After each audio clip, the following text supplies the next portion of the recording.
as of last Wednesday. In 1898, Mr. Henry P. King, a local merchant, purchased a commercial building on the corner of Main and Fifth, known as the Wallace Block. With a penchant for the arts, Mr. King and his wife had traveled back east, taking in plays as well as the latest rage, vaudeville, and on returning home made the decision to give Van Buren an opera house comparable to any in the East. I have made the decision to give Van Buren an opera house, of which we can all be proud.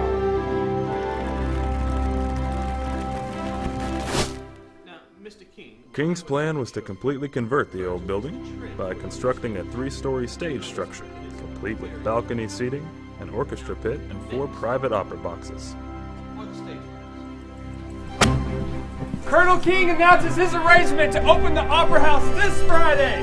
Voting contest on page 3 for your own opera box. Said to be the social event of the season. There you go, thank you. Put your change in the jar. Thank you very much, ma'am. How about you? That one has your name on it. Thank you very much. What about The you, announcement ma'am? spread like a grass fire through the river valley.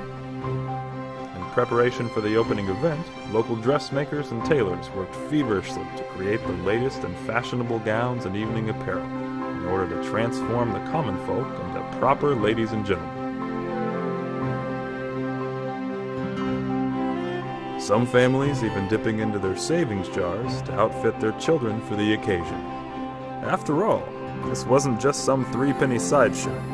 It was quoted in the papers as the social event of the season.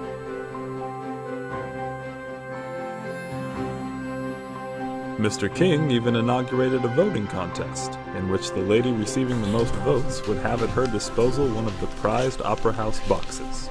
The lovely lady receiving the most votes will be entitled to her own private opera box, along with 3 guests. Oh yes, the dress would be perfect. I can wear the hat with it. Yeah, she looks so pretty.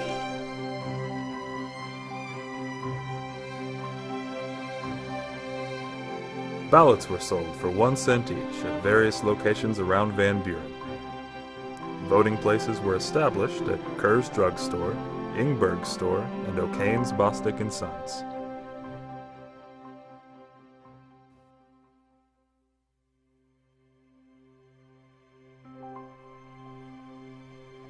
Finally, the much-anticipated opening night of October 18th had arrived. The threat of inclement weather could not have deterred those fortunate enough to have tickets from flocking to the now glowing Opera House, the unparalleled beacon of Main Street. Most drew up to the side in horse-drawn conveyances, some of which were newly purchased and others rented for the occasion, with leather and brass fittings cleaned and polished to a gleaming finish. Wrapped in furs and silks, with hair entwined with plumes and beads, the women were escorted by gentlemen strutting in newly discovered and slightly uncomfortable sophistication of tie and tails. Once inside, the patrons were greeted in a plushly carpeted foyer with a small but sweeping staircase.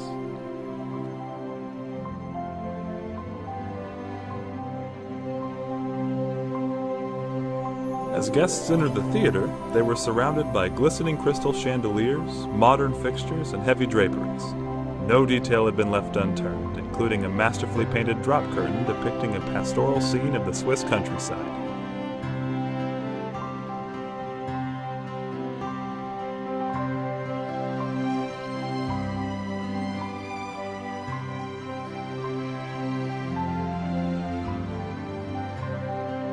The spectacular curtain rang up for a full house that night, as the first scene of Faust began.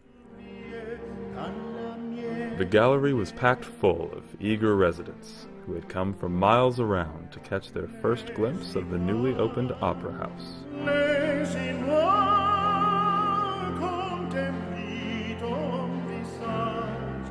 The opera Faust was christening the stage of Van Buren's King Opera House. The wooden seats were new, the fragrance of wet paint still fresh within the walls, and the spectacle of elaborate scenery was breathtaking. At last, the magic of theater had come to sweep Van Buren's citizens away to a beautiful world of fantasy and culture.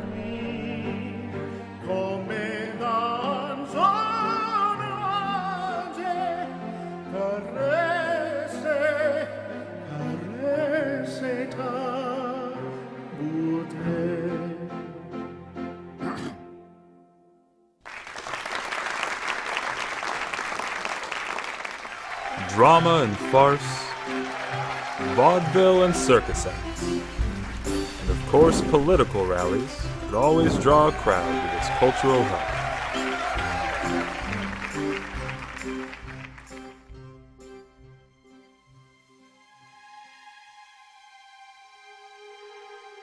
In March of 1914, a dry cleaning establishment that operated in the front of the Opera House brought tragic demise to the celebrated theater.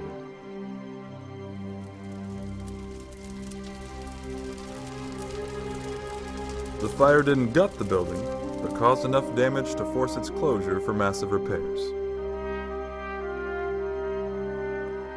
After such devastation, it just didn't seem possible that the Opera House would ever reopen its doors. Beside that, times were changing, and people just weren't interested in live theater and vaudeville anymore, especially considering the phenomenon of moving pictures and talkies were born in a faraway place called Hollywood. But still, the spirit of the little opera house seemed indomitable, and it looked as if it might have an opportunity to once again become a magnet of entertainment on Main Street. The doors opened again on the Bob Burns Theater, named after one of Van Buren's hometown boys, who had managed to find some success in California's Tinseltown. Bob Burns' radio and film career gave the rest of the country a little taste of life in Arkansas, with his tales about the kinfolks back home. Uncle Slug's up in Canada.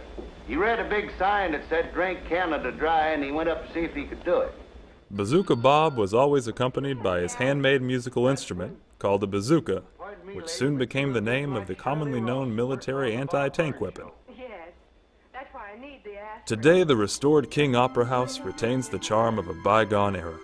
It's a favorite venue for local theater and music groups, dance recitals, and events. It may not feature the top-billed traveling companies and vaudeville shows as it did in the early 20th century, but still, there's just something special and unusual about this place. True, no more seam-pressed gowns draped with fur or gentlemen in coattails and top hats parading down the aisles. Except, perhaps, for one.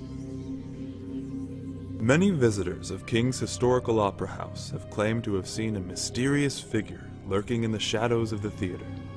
All who have encountered the apparition describe a man roaming within the walls, dressed in a pair of freshly shined black shoes and a black coat with a trailing tail.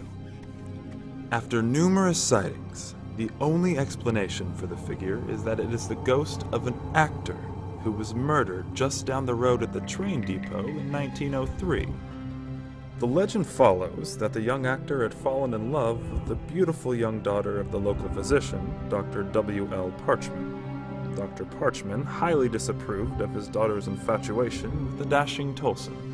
Nevertheless, as the closing of the evening's performance approached, the two young lovers made secret plans to escape the confines and watchful eyes of Van Buren.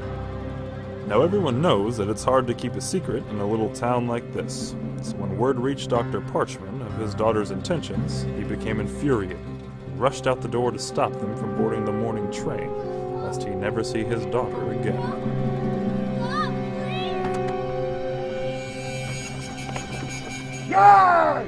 While Charles Tolson stood at the ticket window of the train depot, the doctor raced down Main Street on his horse-drawn carriage. Tolson was purchasing tickets departing Van Buren on the next train out. But before he could board the train, Dr. Parchman drew his pistol and shot the young actor 3 times, missing him with the first bullet, piercing his pocket watch with the second, and finally striking him in the back as he turned to flee.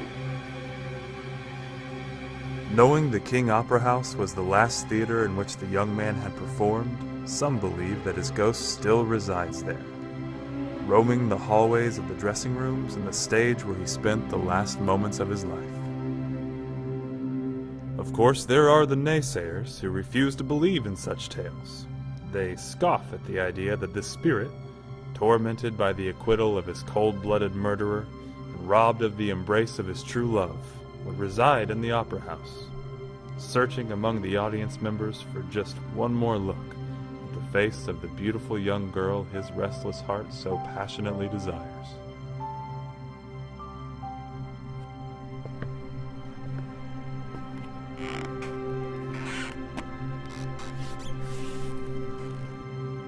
As for me, well, suppose there's no true way to tell.